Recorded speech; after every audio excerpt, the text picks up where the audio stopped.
Assalamualaikum warahmatullahi wabarakatuh. Kita kembali di High Talk, teman-teman. Dan seperti biasa, nanti bersama saya Naila Sukria, dan kita nanti akan menghadirkan penulis-penulis dari hidayatuna.com.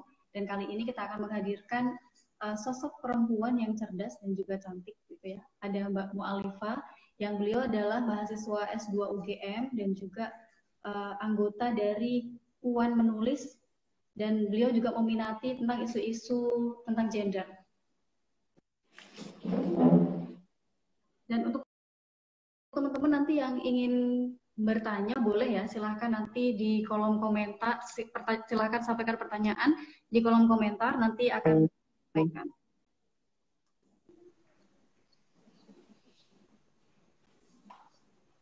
Nah, ini kita sudah terhubung dengan Mbak Alifah. Assalamualaikum warahmatullahi wabarakatuh, Mbak Iva. Waalaikumsalam, halo. Halo, Mbak Iva sehat ya? Sehat, alhamdulillah, luar biasa. Ini sekarang posisi di Jogja atau di Madura, Mbak? Di Jogja, aku di Bantul. Banyak banget di sini COVID. Sama, di mana-mana COVID ya. Kita ini kayaknya bentar aku. Aku coba pakai data aja ya, soalnya wifi-nya agak nggak enak banget. Oke, boleh. Bentar. Nah, ini tadi kan kita sudah membuka acara ini dengan apa ya? Ini masih menunggu apa jaringannya Mbak Iva, teman-teman. Tapi nggak apa-apa, nanti sambil jalan gitu ya. Nah, karena tadi kan kita sudah menghadirkan Mbak Iva ini sebagai seseorang mahasiswa S2 yang meminati persoalan gender gitu. Nah, kalau kita berbicara gender itu sepertinya tidak akan pernah selesai gitu ya perjuangan kaum perempuan ini untuk membicarakannya dan bahkan memperjuangkan hak-haknya perempuan ini, karena sepertinya sih banyak yang menganggap bahwa sudah selesai gitu ya dibahas ketika isu-isu perempuan ini di ranah publik ataupun di ranah masyarakat. Tapi kenyataannya masih banyak masyarakat yang menganggap bahwa perempuan itu masih hanya sebatas di ranah domestik. Jadi misalkan perempuan pergi menuntut ilmu gitu ya di satu perguruan tinggi gitu. Nah, kadang-kadang masih ada stigma masyarakat yang nggak perlulah perempuan itu jauh-jauh gitu kan atau tinggi-tinggi, atau pada akhirnya akan kembali di dapur gitu. Jadi kalau menurut masyarakat Jawa gitu ya kebanyakan gitu. Nah, nantinya perempuan itu akan kembali lagi di ranah domestik, 3M kalau kita menyebutnya, masak, maca, dan mana. Nah, sebenarnya kalau di dalam Islam bagaimana sih Mbak Iva perempuan ini dipandang di dalam Islam gitu? Oke. Suaraku jelas nggak ya? Muka aku jelas. Nggak, soalnya di aku agak nggak itu. Oke. Putus-putus ya? Mungkin apa dari aku nggak tahu, apa dari admin, aku juga nggak paham. Tapi suaranya jelas, cuman gambarnya aja yang loading. Oke. Kalau dari sini sih jelas sih, alhamdulillah. Jelas ya? Oke, berarti punya aku aja nggak apa-apa. Aku mulai aja ya. Dan terima kasih teman-teman yang udah bergabung pada hari ini. Jadi kalau menurut aku berpikir bahwa kalau aku nggak berjuang untuk orang lain. Karena ya aku mikir sok-sokan aja aku berjuang untuk orang lain. Aku siapa? Tapi aku lebih membuat narasi atau membuat suatu bentuk pergerakan atau bentuk kebebasan untuk diri aku sendiri. Entah orang lain akan menganggap bahwa ternyata apa yang aku tulis atau apa yang aku lakukan membuat orang lain berpikir, oh ternyata ya perempuan itu harusnya seperti ini. Dan atau ada laki-laki yang kemudian kenal aku, oh iya ya seharusnya aku tidak begitu. Itu persoalan yang lain. Cuma dalam hal ini kalau kita lihat pepatah perempuan itu, aku bukan orang Jawa ya. Aku termasuk orang Jawa, tapi pepatah yang seperti itu nggak lekat banget sama kehidupan aku. Kalau di tatanan Madura itu kan patriarkinya justru lebih kuat.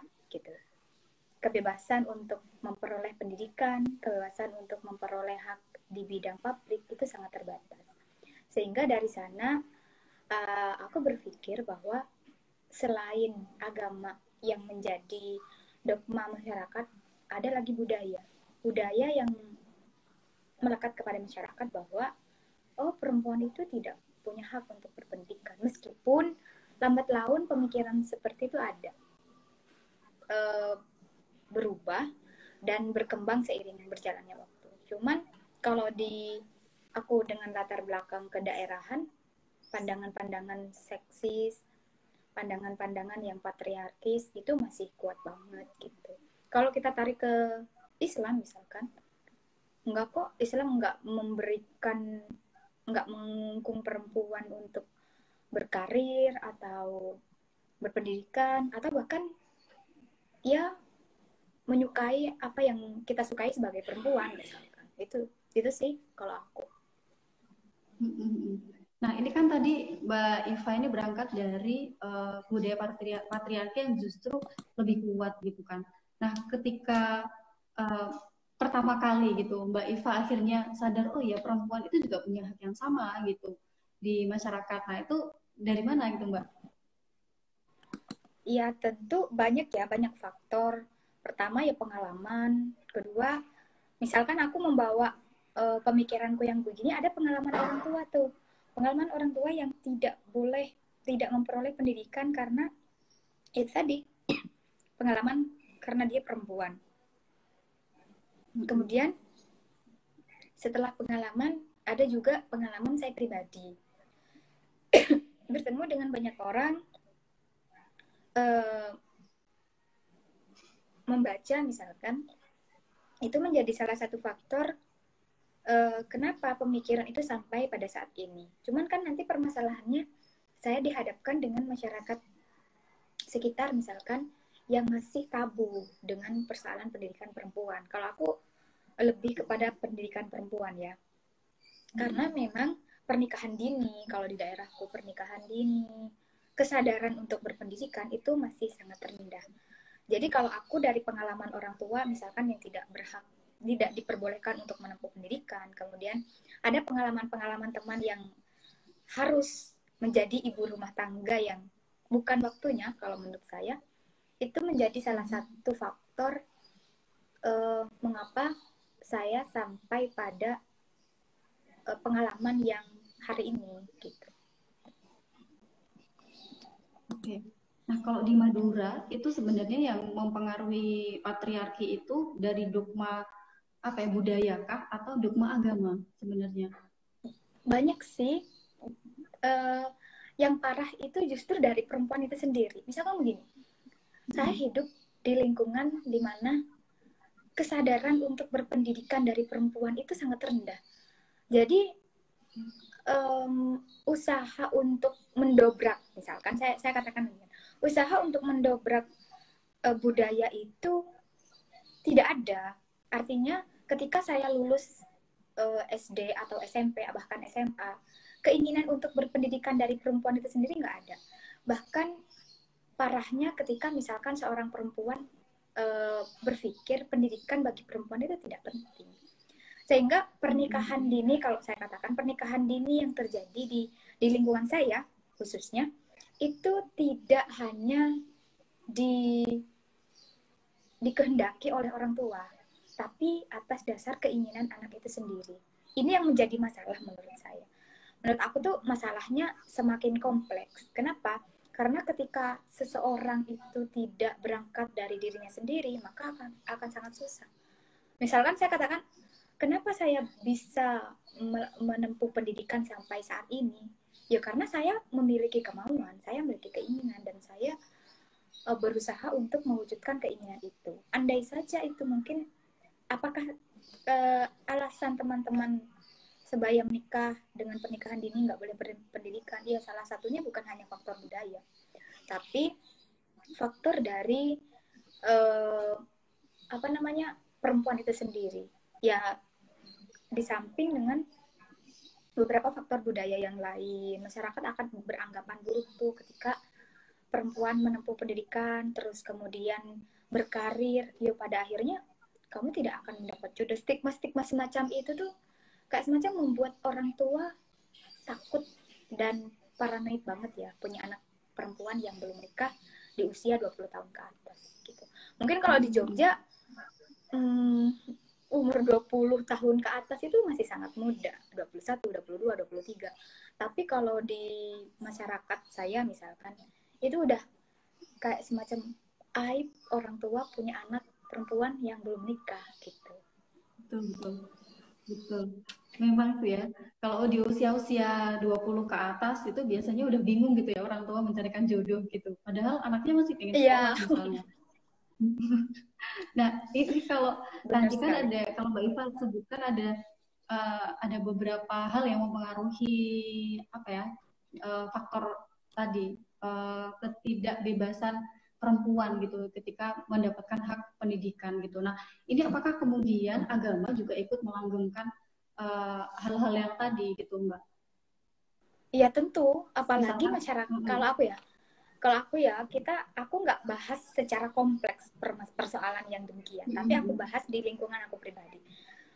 Kalau secara umum, masyarakat Madura itu dikenal dengan agamis yang banget gitu. Dengan background pesantren yang sangat luar biasa sekali, bahkan tidaknya masyarakat Madura kalau tidak mengenyam pendidikan pesantren, minimal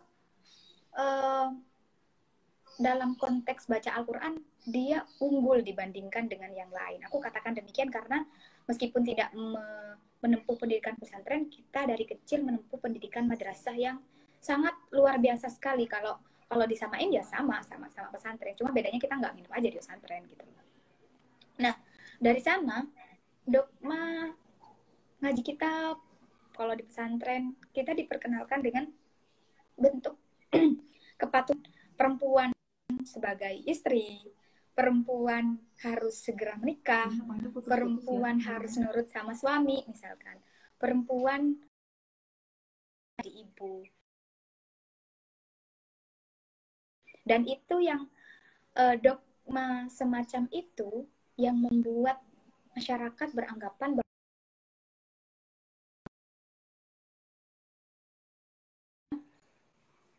seolah-olah perempuan pasca menikah itu sudah tidak punya kehidupan gitu loh. Kalau saya berpikirnya demikian. Pasca menikah semua kegiatan istri perempuan itu harus kendali suami gitu. Dan aku adalah orang yang tidak setuju akan hal itu ya, karena aku yang nggak aja gitu loh. Sepertinya kita sedang jaringannya kurang oke. Tapi tadi kalau kita bisa sedikit bukan simpulkan sih, tapi tadi sebenarnya ada masih ternyata pandangan bahwa perempuan itu tetap harus apa ya tadi pendidikan itu kurang terlalu penting bagi perempuan, bahkan sebenarnya bermasalah bukan hanya masyarakatnya tetapi juga di diri perempuan itu sendiri gitu. Mbak Iva sudah terhubung lagi? Tadi sempat putus-putus, Mbak. Oh iya, berarti udah enak ya? Iya, ini udah. Udah bisa ya? Mungkin bisa diulang yang tadi. Oke. Tapi sinyalnya nyambung kan ya? Nyambung. Oke. Jadi kalau di aku ya, kalau aku di lingkungan aku, masyarakat Madura kan dikenalnya dengan masyarakat yang agamis ya. Jadi kalau stratifikasi sosialnya, strata kiai menduduki strata tertinggi kalau di Madura. Sehingga apa yang disampaikan oleh kiai dalam hal ini menjadi sesuatu yang sakral. Khususnya, ya ini baik sih sebenarnya, karena bagaimanapun kita perlu pedoman hidup yang dalam hal ini beliau kiai memiliki pengetahuan agama yang lebih dibandingkan saya misalkan sebagai orang awam. Tapi di sisi lain dogma-dogma yang diajarkan kita di masa di tempat ngaji misalkan, itu ada hal yang mungkin tidak sejalan dengan pemikiran-pemikiran kita hari ini. Contohnya perempuan yang tidak memiliki hak untuk berpendidikan, perempuan perempuan ya pada akhirnya dia akan jadi ibu, maka kehidupannya untuk ibu, untuk menjadi ibu, untuk keluarga dan semacamnya. Sehingga dari sinilah para perempuan beranggapan bahwa pendidikan tidak penting gitu loh. Jadi kalau muaranya saya jadi istri, ngapain saya berpendidikan gitu loh sederhananya. Oke. Nah, tadi dogma-dogma agama yang diajarkan itu kira-kira yang seperti apa? Misalkan yang kita banyak kenal itu kan perempuan itu harus di rumah gitu. Atau yang apa Ar-rijalu qawwamuna 'alan nisa atau yang seperti apa itu, Mbak? Kalau aku sih ukuran kesalihahan perempuan kalau di dogma yang diajarkan adalah dia yang patuh terhadap suami gitu ya. Okay. Ukuran kesalihahan seorang perempuan dia yang berkarir di rumah gitu loh. Padahal fakta kalau saya lihat fakta yang terjadi banyak ternyata ukuran kesalihahan seorang perempuan ketika dia segera menikah. Meskipun secara mental dia belum siap. Sehingga yang terjadi angka pernikahan dini semakin meningkat dan berbanding lurus dengan angka perceraian. Kalau di kampung saya tuh ada berapa ya? Ada 10 orang yang menikah dini dan hanya 1:10 yang sukses dalam pernikahan itu. Atau saya katakan ada yang menikah sampai 4 kali, 3 kali, bahkan 5 kali. Karena secara mental belum siap. Tapi dogma yang diajarkan atau dogma yang dianut oleh masyarakat kita, bahwa perempuan itu harus segera menikah biar tidak jadi beban keluarga misalkan. Perempuan itu harus segera menikah karena kalau nggak menikah aib bagi keluarga. Ini yang jadi masalah sebenarnya menurut saya. Kenapa? Karena menikah ini bukan persoalan aku, kamu, dan kita akan hidup besok. Tapi kita akan hidup sepanjang perjalanan gitu loh. Cuma karena mentalnya nggak siap, tapi dari dogma itu, mau nggak mau ya mereka iya aja. Tapi ya mereka rela aja gitu loh. Oke. Iya. Sebenarnya tantangannya justru malah perempuan itu sendiri gitu ya. Iya. Tadi yang seperti itu kan Mbak Iva. Tantangannya justru perempuan sendiri. Kalau misalkan saya sebenarnya ngapain sih sekolah? Nikah udah enak kok gitu loh. Jadi ya pada akhirnya udah yang biayain gitu ya. Nikah itu adalah solusi gitu loh. Final dalam kehidupan. Padahal kan itu awal perjalanan sebenarnya. Betul. Nah, ini kalau kita berbicara tadi relasi, tadi kan perempuan yang baik itu adalah perempuan yang patuh terhadap suami, terus perempuan yang bekerja di rumah. Nah, sebenarnya relasi hubungan antara laki-laki dan perempuan itu seperti apa sih Mbak gitu di dalam Islam sendiri? Oke. Kalau aku memahaminya mungkin teman-teman memiliki penafsiran yang sangat luas. Tapi kan ada beberapa penafsiran kontemporer yang mengatakan, oh ternyata ar-rijalu itu tidak hanya terbatas pada ar-rijal yang memiliki penis dan semacamnya. Oh, nisa itu tidak hanya terbatas pada dia yang memiliki vagina, payudara, yang bentuknya semacam itu dan sebagainya. Tapi lebih kepada bagaimana kemampuan seseorang. Jadi kalau misalkan perempuan itu bisa jadi pemimpin, misalkan ya dalam rumah tangga ya sah-sah aja gitu. Kalau ternyata pemimpin dalam keluarga suaminya tidak bisa mencari nafkah, ya mau nggak mau perempuan yang harus memimpin, dan banyak kasusnya begitu. Cuman kan kita selalu memahami konteks yang demikian itu untuk dijadikan alih-alih, untuk dijadikan dalil dia mendominasi. Banyak laki-laki yang semacam ini dan kemudian seolah-olah beranggapan, oh kamu harus nurut sama saya, dalilnya ada kok gitu. Jadi dijadikan kalau menurut saya dijadikan mengkambing hitamkan agama untuk kepentingannya, dan perempuan secara tidak sadar, oh iya ya agama itu mengatur demikian. Padahal ya faktanya laki-laki yang ingin mendominasi keluarganya. Nah ini kalau terkait kedudukan tadi, kedudukan perempuan sebenarnya kan sama gitu, nggak harus laki-laki yang memimpin gitu, atau nggak harus laki-laki yang bekerja. Nah itu sebenarnya kedudukan ini dijelaskan nggak sih di dalam agama gitu Mbak? Kalau saya sih, karena kan teman-teman pasti lebih paham ya soal keislaman, soal dalil-dalil agama.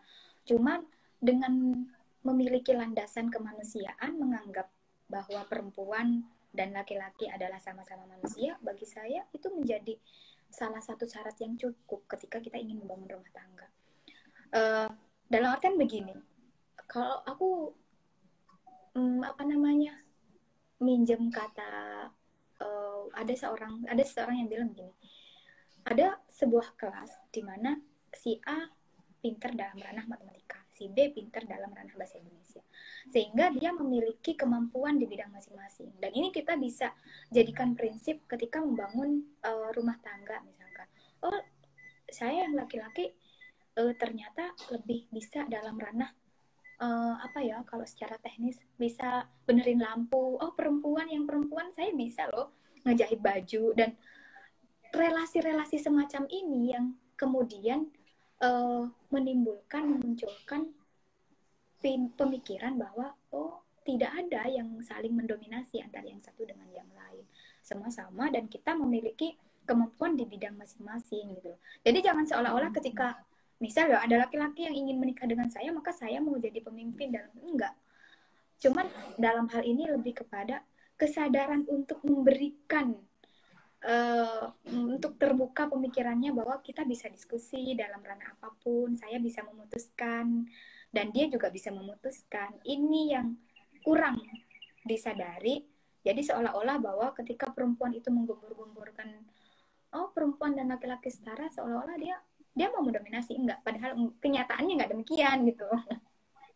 Iya. Dan kita kan kalau di Islam itu mungkin dogma-dogmanya tadi ar-rijalu qawwamuna 'alan nisa, kemudian contoh yang nyata mungkin lebih ke ini, misalnya perempuan tidak boleh menjadi imam bagi laki-laki di dalam sholat gitu. Nah itu kemudian banyak yang akhirnya menarik kesimpulan bahwa perempuan ini sepertinya ada di bawah laki-laki gitu, atau perempuan ini sepertinya tidak lebih bukan berkuasa, tapi perannya tidak lebih banyak daripada laki-laki gitu. Nah ini gimana ini Mbak? Oke, kalau bahas secara mungkin ada satu pandangan bahwa perempuan boleh kok menjadi imam sholat, dan ini mungkin teman-teman akan menentang juga sih sebenarnya. Tapi bagaimanapun ini adalah pikiran yang kalau diterima boleh, kalau nggak diterima ya silakan. Ketika saya ternyata bacaan Al-Qur'annya lebih bagus saya daripada suami, saya berhak dong menjadi imam sholat dari suami. Entah dilakuin atau enggak ya itu terserah, tapi ini hanya pandangan gitu. Kemudian dalam hak waris, perempuan itu akan memperoleh separuh dibandingkan laki-laki misalkan.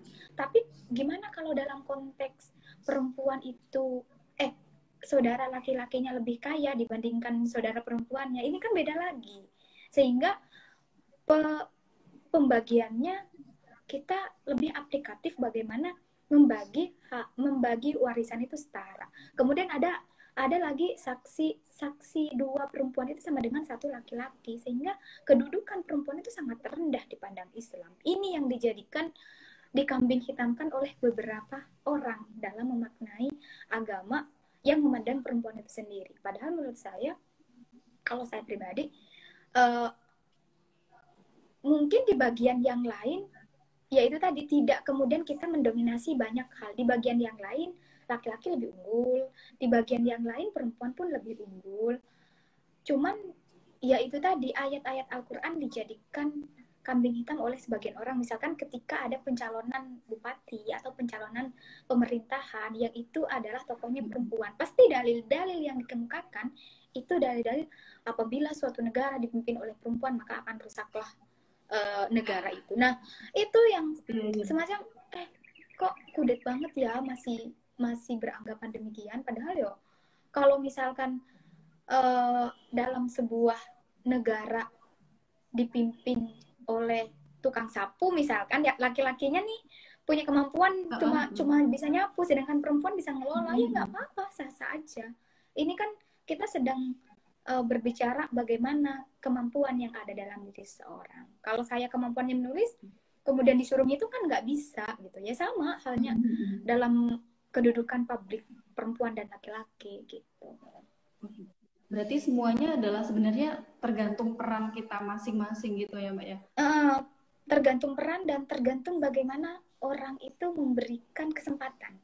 Misalkan begini, kalau dalam ranah publik hanya 25% perempuan yang jadi manajer gitu. Secara global ya penelitiannya. Nah, kenapa ini terjadi? Karena masih ada yang beranggapan bahwa perempuan itu tidak bisa memimpin. Misalkan dalam dunia pers. Dalam dunia pers itu yang jadi redaktur para perempuan itu sangat sedikit sekali. Sehingga tidak jarang sekali ada berita-berita seksis. Kalau ada perkosaan yang terjadi, yang disudutkan korban. Perempuan sudah sebagai korban, sudah disudutkan. Kenapa? Ya karena tidak banyak jurnalis perempuan. Karena tidak banyak redaktur perempuan. Sehingga dunia ini seolah-olah milik laki-laki, kalau saya katakan demikian. Karena peran perempuannya ya cuma sebagai ibu aja, ibu di rumah, masak, dan semacamnya. Gitu. Nah, ini kalau sebenarnya distribusi peran ini diatur nggak sih di dalam agama gitu Mbak? Atau sebenarnya distribusi peran ini sudah diperjuangkan oleh tokoh-tokoh perempuan kita terdahulu gitu? Menurut aku udah dari dulu sih, udah dari zaman sebelum Rasulullah udah ada. Kita udah punya para perawat pertama di dunia Islam, ada Rufaidah Islamiyah, atau ada tokoh, banyak sekali tokoh-tokoh yang aku nggak hafal sih, banyak sekali tokoh-tokoh perempuan yang ia berjuang menurut kemampuannya masing-masing. Jadi distribusi kemampuan bagi perempuan itu penting bagi saya ya.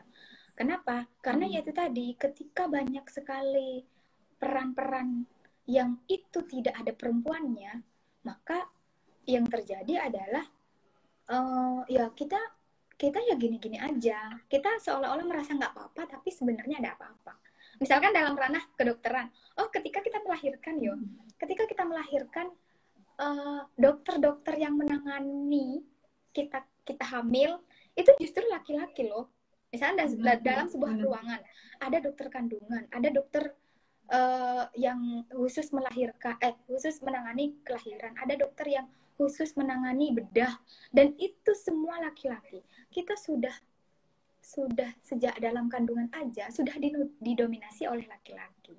Kemudian ketika anak itu tumbuh dalam ranah masyarakat dan dia perempuan, misalnya saya ibaratkan demikian, dia hidup dalam masyarakat yang tidak ramah terhadap perempuan. Ketika dia masuk politik misalkan, dia memiliki cita-cita untuk menciptakan produk hukum yang ramah terhadap perempuan, tapi lagi-lagi di politik banyak laki-laki, jadi ditentang lagi tuh gitu. Jadi perjuangannya bagi aku para feminis muslim, para aktivis gender, kenapa sih kalian cuma menggembur-gemburkan feminis gender dan semacamnya? Padahal itu udah abad ke-18, tapi pada kenyataannya bagaimanapun ini akan tetap jadi perjuangan gitu. Karena kalau masih ada laki-laki yang seperti kamu beranggapan demikian, perjuangan kita masih tetap ada gitu. Oke. Nah, tadi kalau masih banyak laki-laki yang masih beranggap demikian, berarti perjuangan kita justru akan semakin panjang. Nah, untuk panjang. Untuk apa tadi, memberikan pengetahuan kepada laki-laki bahwa kita juga punya hak-hak, perempuan juga punya hak gitu di dalam apapun di dalam masyarakat. Nah, ini sebenarnya haknya apa aja gitu sih Mbak? Biar ini juga kayaknya tadi yang komentar juga banyak kaum laki-laki ya. Nah, kaum laki-laki juga biar ikut bergabung untuk memperjuangkan hak perempuan gitu. Aku rasa kalau kita kaum yang berpendidikan ya, ilmu semacam ini kan kita dapat di kuliah gitu. Ilmu gender, ilmu feminis dan segala macamnya itu kita dapat di perkuliahan. Di SMA, SMP kita nggak diajarkan demikian loh. Seandainya mungkin kesadaran itu akan terus mengalir gitu. Cuma kan sistem pendidikan kita masih belum sampai ke sana, masih belum seprogresif itu. Nah, ada beberapa kedudukan, ada beberapa hak. Kalau misalkan aku ambil bukunya itu sih, ada komentar yang ditulis oleh Kiai Quraisy Shihab. Ada 4 kedudukan yang itu harus kita pahami. Yang menjadi hak perempuan, ada hak berpendidikan. Kita paham bahwa pendidikan perempuan dan laki-laki itu harus setara. Jadi kesempatan untuk memperoleh pendidikan, memperoleh mengenyam pendidikan dimanapun, itu adalah hak perempuan. Cuman ya permasalahannya itu tadi, jangan berpendidikan tinggi, nanti kamu jodohnya sulit gitu. Jadi seolah-olah kita harus menjadi bodoh. Iya, kita harus menjadi bodoh, harus nunggu laki-laki yang tepat datang sama kita, tapi kita tidak belajar gitu. Itu sih titik poinnya. Kemudian ada hak berkarir. Kenapa perempuan memiliki hak berkarir? Karena manusia itu dinamis, nggak statis. Mau kita memiliki suami yang kaya seperti apapun, udah kamu nggak usah kerja, kamu di rumah aja, kamu jadi ratu. Oh, ini bukan persoalan aku memperoleh uang, tapi aku adalah manusia dinamis. Dan semua manusia dinamis, nggak statis. Jadi mengekspresikan diri melalui berbagai kegiatan itu adalah salah satu bentuk syukur kita sebagai manusia. Sehingga kalau misalkan dalam ranah keluarga kita dikekang seperti itu, maka bagi saya kayaknya kita perlu bicara lagi deh kalau kita mau bangun rumah tangga gitu. Kemudian ada hak menjadi pemimpin. Ya perempuan itu boleh kok menjadi pemimpin ya. Kalau di Al-Quran ada Ratu Balkis yang dengan karir kepemimpinannya sangat luar biasa, dia menjadi perempuan luar biasa. Dan kita punya Ibunda Khadijah yang berkarir di dalam ranah publik, beliau pebisnis, dan banyak sekali contoh-contoh perempuan yang bisa kita dijadikan cerminan bahwa perempuan itu berhak untuk menjadi apapun sesuai keinginan dan kemampuannya. Gitu. Kalau aku sih pahamnya demikian. Tadi ada banyak hak-haknya, hak bagi perempuan gitu, termasuk tadi yang menarik itu biasanya adalah hak karir gitu Mbak. Nah kalau kita berkarir biasanya misalkan nih kita udah berkeluarga terus berkarir, terus anaknya kan nanti dititipin lah gitu, atau anaknya ada asisten rumah tangga misalnya. Nah itu dikiranya itu kita tuh menelantarkan anak. Nah gitu masih banyak stigma-stigma seperti itu yang kita dapatkan sebagai seorang perempuan gitu. Nah itu seperti apa gitu, kita harus membendung itu gitu. Oke. Iya sih, banyak banget sih begitu. Begini ya, aku pahamnya begini.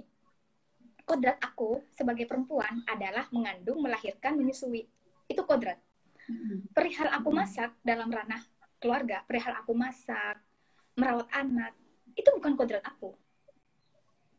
Itu hanyalah konstruk masyarakat yang tercipta bahwa perempuan harus demikian. Padahal merawat anak, masak, itu adalah bisa dilakukan oleh laki-laki dan perempuan dalam rumah tangga. Bisa dilakukan oleh seluruh elemen yang ada dalam keluarga. Tapi kan masyarakat kita berpikir bahwa ini adalah kodrat perempuan. Betul, betul. Ya. Jadi kita belum bisa membedakan mana kodrat, mana tanggung jawab gitu loh. Seolah-olah hal-hal yang semacam ini adalah kodrat, padahal kodratku hanya melahirkan, mengandung, menyusui. Nah, baru ketika aku tidak mau mengandung, tidak mau menyusui, tidak mau melahirkan, aku sudah menyalahi kodrat. Itu kan? Nah, ketika saya memilih menjadi berkarir, maka ilmu parenting lah masuk. Kebijakan-kebijakan apa yang ingin kita ambil oleh perempuan, oleh laki-laki yang sudah berkeluarga, apa langkah-langkah yang bisa dilakukan. Ya terlepas, kalau menurut aku, omongan tetangga menelantarkan anak itu adalah ranah term yang berbeda. Karena pola pengasuhan anak itu bisa dibicarakan oleh keluarga, yakni perempuan dan laki-laki. Kalau misalkan kita menjadi ibu rumah tangga, kayak semacam-macam, perempuan harus memilih berkarir atau menjadi ibu rumah tangga, apa nggak bisa berdampingan gitu loh, kan begitu tuh. Kalau misalkan laki-laki, kenapa nggak ada bapak rumah tangga gitu loh, kenapa oh ya itu lagi, kita kan hidup dalam masyarakat yang mau nggak mau mempetakan perempuan itu dalam ranah domestik. Cuma bagi saya, hal yang paling bisa kita lakukan adalah bagaimana kita mencari pasangan yang paham akan masalah demikian. Oke, itu tadi kalau di berkarir ya. Nah, kalau misalkan hak memimpin, itu juga kadang-kadang perempuan ketika memimpin satu, tadi misalkan jadi direktur gitu, satu lembaga pers gitu. Nah, itu kadang-kadang juga masih mendapat nyinyiran gitu. Perempuan emang bisa gitu. Apa ya? Banyak yang kadang-kadang mensangsikan kemampuan perempuan di ranah publik gitu. Apalagi di ranah misalnya yang lebih luas lagi politik misalkan ya. Kalau di DPR misalnya emang bisa perempuan jadi anggota DPR. Nah, gitu-gitu. Nah, ini seperti apa Mbak? Kita bagaimana ya? Kita tetap mau menuju ke sana tanpa mengindahkan tadi banyak omongan-omongan tadi gitu. Ya memang begitulah ya resikonya gitu. Jadi dari berbagai hak yang mungkin kita bisa ambil di berbagai hadis atau Al-Quran secara eksplisit, tantangannya itu tadi, ketika misalkan saya sebutkan tadi, contohnya kita memiliki hak berpendidikan, tapi masyarakat akan berpikir bahwa perempuan itu nggak boleh berpendidikan tinggi, nanti nggak laku misalkan. Perempuan tuh nggak boleh berpendidikan tinggi, kenapa? Karena nanti laki-lakinya malu sama kamu gitu kan. Kalau di dalam ranah politik, gimana kalau misalkan ada yang nggak percaya gitu, kalau kamu bisa jadi pemimpin. Nah, sekarang kan persoalannya perempuan itu mampu mengambil peran ini atau enggak. Nah, sekarang kan nanti kan permasalahannya ketika diberi kepercayaan, perempuan justru tidak percaya diri dengan dirinya. Dalam ranah pekerjaan, tidak banyak perempuan yang berani untuk menjawab ketika ditanya, kamu mau gaji berapa? Jawabannya hanyalah, aku mau gaji yang kecil aja, yang penting cukup. Beda sama laki-laki. Jadi seolah-olah kita nggak percaya diri gitu loh. Karena faktor itu tadi, faktor masyarakat yang beranggapan bahwa perempuan itu tidak bisa, faktor yang meremehkan perempuan itu sendiri, sehingga menyebabkan perempuan memiliki pemikiran yang demikian. Nah, kalau masalahnya itu, saya rasa support woman sesama perempuan untuk saling memberikan kesadaran semacam ini menjadi sangat penting. Kenapa? Ya karena hanya perempuan yang mengerti perempuan gitu loh. Sesama memiliki pengalaman biologis, kemudian pengalaman yang sama, mengalami pelecehan seksual yang sama, misalkan mengalami perundungan yang sama. Ketika perempuan itu saling memberikan kekuatan satu sama lain, maka itu adalah salah satu faktor yang membuat perempuan itu berdaya. Ya di samping ada faktor lain, misalkan ketika saya memiliki keluarga, ternyata keluarga menjadi support system, khususnya suami yang menuntut atau mendukung bahwa kamu bisa dalam ranah publik, kamu bisa menjadi pemimpin, atau kamu bisa menjadi politisi gitu. Sehingga kayak semacam circle keluarga, pertemanan itu sangat mendukung saya untuk menjadi perempuan yang luar biasa. Ya tergantung bagaimana pemilihan keluarga sih kalau menurut aku, pemilihan circle, lingkungan. Kalau dia mendukung terhadap karir kita, ya kita akan menjadi sosok yang luar biasa. Tapi sebaliknya. Nah, tadi kalau banyak stigma yang diberikan kepada perempuan. Nah, sebenarnya tantangannya untuk kita itu apa Mbak yang masih harus dilakukan oleh perempuan sesama perempuan. Jadi perempuan bantu perempuan gitu. Sebelum kita jawab pertanyaannya Mas Wil dan Yudhistira. Banyak sih. Kalau perempuan sama perempuan ini yang menjadi masalah sebenarnya. Jadi beda sama laki-laki. Kalau laki-laki tantangannya itu cuma satu, dirinya. Kalau perempuan tantangannya dirinya, sesama perempuannya, dan lingkungannya. Itu banyak sekali tantangannya. Sehingga yang terjadi adalah masih banyak kalau misalkan kita berdaya atau kita memiliki power yang lebih dibandingkan dengan perempuan lain, justru sesama perempuannya yang mesti ada kekurangan yang diperbincangkan atau yang dipermasalahkan. Padahal seharusnya sesama saling memberdayakan sesama perempuan itu menjadi kesadaran penuh bagi diri kita sebagai perempuan. Kalau aku demikian. Sehingga ketika kita perempuan berdaya, satunya berdaya, kemudian ketemu tuh klop banget. Ya, bagi aku itu kekuatan yang luar biasa gitu loh. Beda kalau misalkan, oh ternyata aku nggak sama seperti dia, nggak bisa tuh sepadan, ya udah nggak usah mencela ataupun menghina gitu. Gitu aja sih. Oke. Nah, berarti kan tantangannya adalah perempuan, masih seputar perempuan itu sendiri ya, tantangan yang mungkin paling besar yang dihadapi. Nah, ini sama juga Mas Wildan juga menanyakan, Mas Wildan Yudhistira yang bertanya tentang seberapa penting pendidikan untuk seorang perempuan. Terus karena banyak sekali pandangan perempuan itu memilih berumah tangga daripada meneruskan pendidikan. Penting banget ya, karena kan anak ada di rahim ibu toh, bukan di rahim bapak. Benar-benar. Iya, seandainya anak di rahim bapak, ya gennya lebih banyak ke bapak gitu. Cuma kan selama 9 bulan mungkin akan berbeda. Pasti akan berbeda kebiasaan yang dilakukan oleh ibu A, yang misal dia kesehariannya belajar, terus kemudian dia kesehariannya membaca Al-Quran, misalkan dia kesehariannya belajar membaca buku dan semacamnya, dengan ibu B yang kesehariannya cuman di dapur misalkan mengerjakan pekerjaan rumah tangga, tidur dan semacamnya. Nah, kebiasaan yang semacam ini karena anak ada di ini secara medis, teman-teman bisa mencari sendiri ya, karena aku bukan medis nih. Jadi nanti ngawur nanti penjelasannya. Cuma secara logika aja kita bisa berpikir bahwa 9 bulan seorang anak di rahim ibu, maka dia kebiasaan ibu berpengaruh terhadap anak. Gitu. Itu mungkin secara nggak langsung berpengaruh. Dan faktanya juga berpengaruh besar terhadap anak. Nah, hubungannya dengan pendidikan, kenapa berpendidikan perempuan tuh, bagi perempuan itu penting? Ya karena anak mau tidak mau lebih banyak bersama ibu dibandingkan bersama bapak. Mau perempuan itu berkarir pun dia lebih dekat dengan ibu. Gitu. Pola pengasuhan semacam itu, walaupun misalkan pengasuhannya kesepakatannya adalah kita asuh bareng-bareng ya anak kita misalkan, tapi bagaimanapun dia tetap menyusu terhadap ibu, masih ketergantungan dengan ibu, bukan ketergantungan dengan bapak.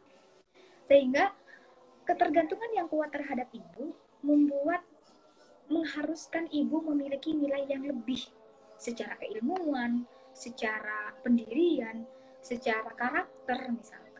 Dan karakter ini bisa dipupuk melalui pendidikan seorang perempuan.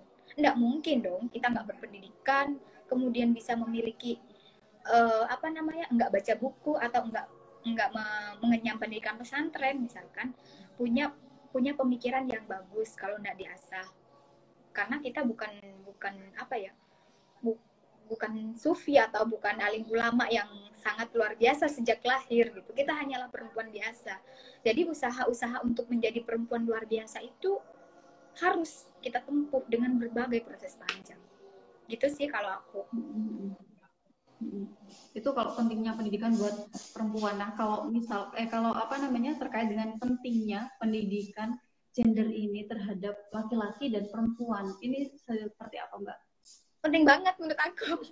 Karena aku ya, suamiku harus tahu ilmu ini gitu loh. Kenapa?